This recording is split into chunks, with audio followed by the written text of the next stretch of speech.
Najbolj sem ponosen na svojo zbirko mineralov. Nekdaj sem jih imel razstavljene v Licejski palači na današnjem Vodnikovem trgu.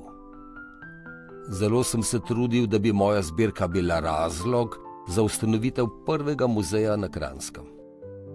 A me je bolezen prehitela, saj so ga ustanovili 2 leti po moji smrti.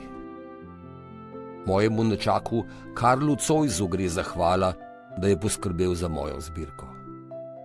Danes je razstavljena v imenitni muzejski stavbi v centru Ljubljane.